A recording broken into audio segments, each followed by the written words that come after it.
السلام علیکم 5 کلاس، کیسے ہیں آپ لوگ؟ سب سے پہلے تو آپ کو رمضان مبارک ہو۔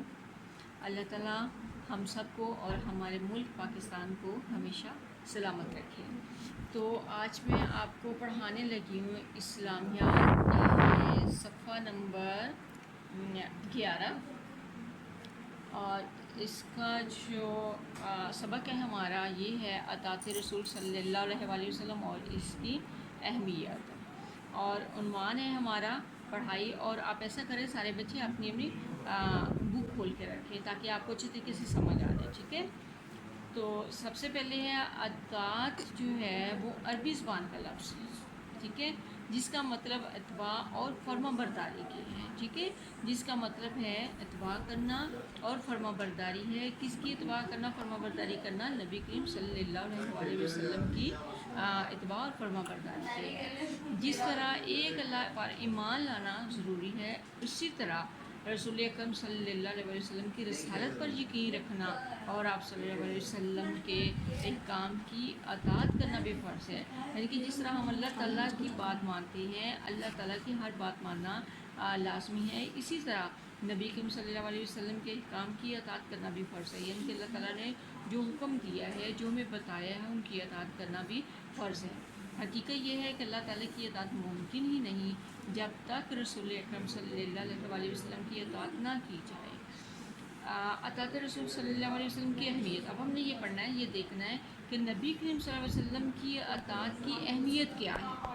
قرآن مجید میں اللہ تعالیٰ نے نماز، روزہ، زکوٰۃ اور حج ادا کرنے کا حکم دیا ہے۔ ان کی ادائیگی کے لیے قرآن مجید میں کوئی طریقہ نہیں بتایا گیا ہے، ٹھیک ہے۔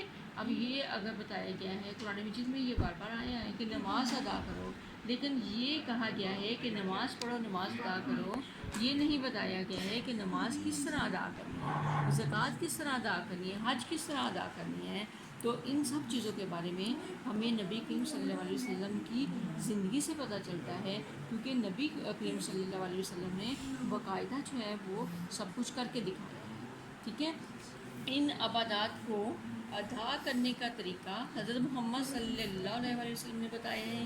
یہی وجہ ہے کہ مسلمانوں کے لیے آپ صلی اللہ علیہ وسلم کی اطاعت ضروری ہے۔ آپ صلی اللہ علیہ وسلم کی اطاعت اور فرما برداری کے بغیر نہ تو قرآن مجید کے احکام سمجھے جا سکتے ہیں اور نہ ہی ان پر عمل کیا جا سکتا ہے۔ یعنی کہ قرآن مجید کے احکام کیا ہے کہ جس طرح وہ میں نے پہلے بھی بتایا آپ کو، نماز، روزہ اور زکوٰۃ کے بارے میں قرآن مجید میں آیا تو ہے، حکم تو آیا ہے، لیکن ہمیں کس طرح پتہ چلے گا کہ ہم نے نماز کس طرح ادا کرنی ہے، روزہ ہم نے کس طرح رکھنا ہے؟ تو اس کے لیے نبی پاک صلی اللہ علیہ وسلم کی اطاعت اور فرما برداری کرنا لازمی ہے۔ اللہ تعالیٰ نے قرآن مجید میں اپنی اطاعت کے ساتھ، یعنی کہ اپنی فرما برداری کے ساتھ، کہ نبی کریم صلی اللہ علیہ وسلم کی اطاعت کا بھی حکم دیا ہے۔ یعنی کہ جب تک ہم نبی کریم صلی اللہ علیہ وسلم کی باتوں پر عمل نہیں کریں گے، نبی پاک صلی اللہ علیہ وسلم کا حکم نہیں مانیں گے، تب تک ہم اللہ تعالیٰ کی بھی اطاعت نہیں کر سکتے ہیں۔ اللہ تعالیٰ کا ارشاد ہے، یا ایھا الذین آمنوا اطیعوا اللہ و اطیعوا الرسول، مومنوں اللہ اور اس کے رسول صلی اللہ علیہ وسلم کی فرما برداری کرو۔ یعنی کہ جہاں اللہ تعالیٰ کی اطاعت و فرما برداری آئی ہے، وہیں ساتھ ساتھ نبی کریم صلی اللہ علیہ وسلم کی اطاعت و فرما برداری کا حکم دیا گیا ہے۔ اللہ تعالیٰ نے اپنی محبت کے حصول کا ذریعہ بھی، یعنی کہ اللہ تعالیٰ نے، یعنی جب ہم نے اللہ تعالیٰ کی محبت حاصل کرنی ہے تو اس کا ذریعہ بھی اللہ تعالیٰ نے آپ صلی اللہ علیہ وسلم کی اطاعت کو قرار دیا ہے۔ یعنی کہ اللہ تعالیٰ نے فرمایا ہے کہ میری محبت تبھی انسانوں کو مل سکتی ہے، تبھی آپ لوگوں کو مل سکے گی جب آپ نبی پاک صلی اللہ علیہ وسلم کی اطاعت کرو گے۔ تو اللہ تعالیٰ کا فرمان ہے، قل ان کنتم تحبون اللہ فاتبعونی یحببکم اللہ ویغفر لکم ذنوبکم۔ ترجمہ ہے اس کا، اے پیغمبر صلی اللہ علیہ وسلم لوگوں سے کہہ دے کہ اگر تم اللہ سے محبت رکھتے ہو تو میری پیروی کرو، اللہ بھی تم سے محبت کرے گا اور تمہارے گناہ معاف کر دے گا۔ ہمارے لیے رسول صلی اللہ علیہ وسلم کی اطاعت اس لیے بھی ضروری ہے کہ آپ صلی اللہ علیہ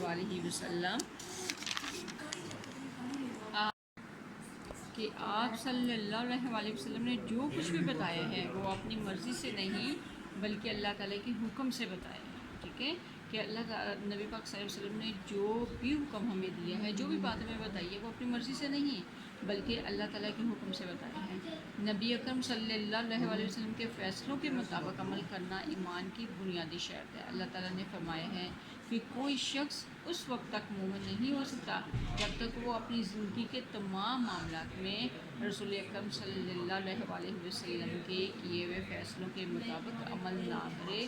جو بھی آپ صلی اللہ علیہ وسلم کی اطاعت کرے گا وہ جنت میں جائے گا، اور جو آپ صلی اللہ علیہ وسلم کی اتباع و اطاعت نہیں کرے گا وہ جہنم کا ایندھن بنے گا۔ اس کا مطلب کیا ہے کہ یعنی کہ جو باتیں ہم نبی پاک صلی اللہ علیہ وسلم نے بتائی ہیں ان پر عمل کرنا لازمی ہے، ضروری ہے۔ اگر ہم نبی پاک صلی اللہ علیہ وسلم کی اطاعت نہیں کرتے، نبی پاک صلی اللہ علیہ وسلم کے احکام نہیں مانتے ہیں، تو اس کا مطلب ہے کہ ہم اللہ تعالیٰ سے بھی محبت نہیں کرتے ہیں، اللہ تعالیٰ بھی ہم سے محبت نہیں کرے گا جب تک ہم اللہ تعالیٰ کے پیغمبر حضرت محمد مصطفیٰ صلی اللہ علیہ وسلم سے محبت نہیں کریں گے۔ تو محبت اسی طرح ہوگی جب ہم نبی پاک صلی اللہ علیہ وسلم کی اتباع و فرما برداری کریں گے۔ نبی اکرم صلی اللہ علیہ وسلم کی اطاعت کے بغیر ایمان مکمل نہیں ہوتا، لہٰذا ایک مسلمان پر لازم ہے کہ وہ اللہ تعالیٰ کی اطاعت کے ساتھ ساتھ رسول اکرم صلی اللہ علیہ وسلم کی اطاعت بھی کرے، کیونکہ نبی کریم صلی اللہ علیہ وسلم کی زندگی ہمارے لیے مشرع راہ ہے۔ جیسے کہ قرآن حکیم میں ارشاد ہے، لَقَدْ كَانَ لَكُمْ فِي رَسُولِ اللَّهِ أُسْوَةٌ حَسَنَةٌ، یقیناً تمہارے لیے اللہ کے رسول صلی اللہ علیہ وسلم کی زندگی میں عمدہ نمونہ ہے۔ یعنی کہ نبی پاک صلی اللہ علیہ وسلم ہمارے لیے ایک نمونہ ہے۔ نبی پاک صلی اللہ علیہ وسلم نے اللہ تعالیٰ نے جو بھی حکم دیا، جو بھی بتایا، نبی پاک صلی اللہ علیہ وسلم نے عملی طور پر اس کو کر کے دکھایا۔ اطاعت رسول صلی اللہ علیہ وسلم اور صحابہ کرام رضی اللہ تعالیٰ عنہ، صحابہ کرام رضی اللہ تعالیٰ عنہ تمام معاملات میں نبی کریم صلی اللہ علیہ وسلم کی پیروی کرتے تھے۔ یعنی جو بھی معاملات ہوتے تھے، جو بھی کام ہوتا تھا، تو نبی پاک صلی اللہ علیہ وسلم نے جو کچھ بتایا اسی کے مطابق وہ عمل کرتے تھے، اسی طریقے سے وہ کرتے تھے۔ وہ آپ صلی اللہ علیہ وسلم کی اطاعت کو اپنی خوش بختی سمجھتے تھے۔ کھانے پینے، اٹھنے بیٹھنے، چلنے پھرنے، سونے جاگنے، غرض ہر معاملے میں صحابہ کرام رضی اللہ تعالیٰ عنہ نبی اکرم صلی اللہ علیہ وسلم کے نقش قدم پر چلتے تھے۔ رسول اکرم صلی اللہ علیہ وسلم کی اطاعت کے بغیر صحابہ کرام کا یہ عالم تھا کہ ایک مرتبہ رسول اکرم صلی اللہ علیہ وسلم جمعہ کے دن منبر پر تشریف فرما تھے۔ آپ صلی اللہ علیہ وسلم نے صحابہ کرام سے فرمایا، بیٹھ جاؤ۔ اس وقت حضرت عبداللہ بن مسعود رضی اللہ تعالیٰ عنہ مسجد کے دروازے سے داخل ہو رہے تھے۔ جب انہوں نے یہ سنا تو وہ فوراً بیٹھ گئے۔ جب آپ صلی اللہ علیہ وسلم نے آگے آنے کے لیے فرمایا تب وہ اٹھ کر آگے آئے۔ ٹھیک ہے، کہ جیسے ہی نبی پاک صلی اللہ علیہ وسلم نے بیٹھنے کے لیے کہا تو وہ جہاں تھے اسی جگہ بیٹھ گئے، ایک قدم بھی آگے نہیں آئے ہیں۔ اور جب نبی پاک صلی اللہ علیہ وسلم نے فرمایا کہ اٹھ جاؤ تو تب وہ وہاں سے اٹھ کر آگے آئے۔ دنیا اور آخرت میں کامیابی کے لیے حضرت محمد مصطفیٰ صلی اللہ علیہ وسلم کی اطاعت بہت ضروری ہے، کیونکہ رسول اکرم صلی اللہ علیہ وسلم کی اطاعت کے بغیر ایمان مکمل نہیں ہوتا۔ لہٰذا دنیا اور آخرت کی کامیابی کے لیے لازم ہے کہ ہر مسلمان زندگی کے تمام معاملات میں رسول صلی اللہ علیہ وسلم کے مبارک طریقوں پر عمل کرے، اس لیے کہ آپ صلی اللہ علیہ وسلم کے اسوہ حسنہ پر عمل کرنے میں ہی اللہ تعالیٰ کی رضا ہے۔ یعنی کہ اللہ تعالیٰ ہمارے سے اس وقت خوش ہوں گے، اللہ تعالیٰ کی رضا، اللہ تعالیٰ کی خوشنودی اس وقت ایک مسلمان کو حاصل ہوگی جب ہم اللہ تعالیٰ کے پیارے اور آخری نبی حضرت محمد مصطفیٰ صلی اللہ علیہ وسلم کے بتائے ہوئے طریقے پر چلیں گے، نبی صلی اللہ علیہ وسلم کی پیروی کریں گے، اطاعت کریں گے۔ تو بچے یہ تھا ہمارا آج کا سبق۔ آپ سب نے اچھے طریقے سے اس کی ریڈنگ کرنی ہے، اچھے طریقے سے اس کو پڑھنا ہے، تب آپ کو اچھے طریقے سے سمجھ آئے گی۔ اگر پھر بھی آپ کو سمجھ نہیں آئے گی تو آپ لوگ میرے سے اس کے بارے میں پوچھ سکتے ہیں۔ اوکے، اللہ حافظ، خوش رہیں۔